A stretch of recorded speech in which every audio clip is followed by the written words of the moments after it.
For today's video nga ay samahan nyo kami ngayon nga mag-celebrate ng birthday ni Lola. Nagpasya nga na dito na lamang i-celebrate ang birthday nga ni Lola.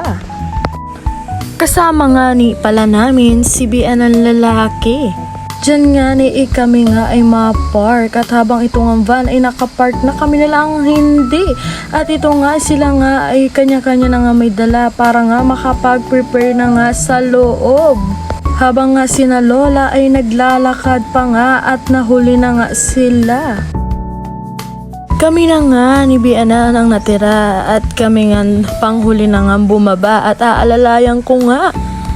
At dahil nga wala akong bit-bit, ang tanging gawa ko na lang ay alalayan na nga si Bianan at habang nga nag-video sa kanilang lahat.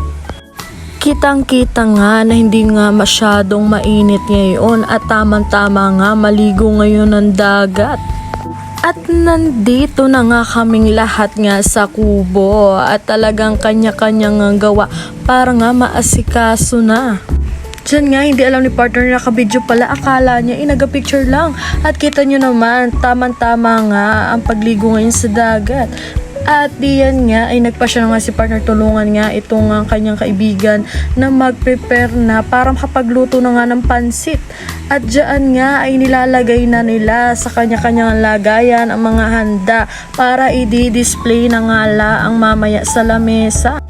Kanya-kanya nga lagay ng iba't ibang potahe sa mga lalagyan. At ito naman, nagsimula na nga sila mag-get ng samya at ng mga gulay para nga ilalagay na laang sa kawali at para magluto na nga ng pansit. At naglabas nga na isang bote para nga ganahan nga na daw sila magluto. At sila nga ay bising-gising nga dyan sa taas para mamaya nga ay dyan na nga ang pipicturan si Lola. At sa daming area ay talagang mabubusog ka at may inumin pa. Habang ang pansit nga hinihintay namin ay ito nga kami nga ay bising-busy na dito at sina tita nga ay nagapalubo. Maya-maya nga ay kami ay nagintindi na ng pagkain para mamaya na lang ay ang mga bisita na lang ang iintindihin namin. At dyan na nga nagpictura na nga sina Lola. At kitang-kita nga kung gaano nga ka-sweet ang dalawang magipag. O diba? Sana all.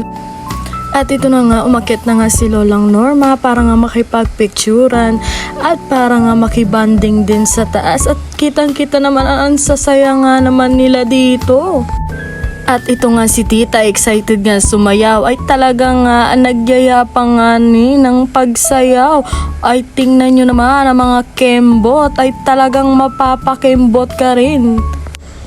At dahil nga nag-aagawan na ang mga ito sa ice cream, lalo na itong batang ito, ay ito nga ang mga handa nga ni Lola ay talagang mabubusog ka sa dami nga nito.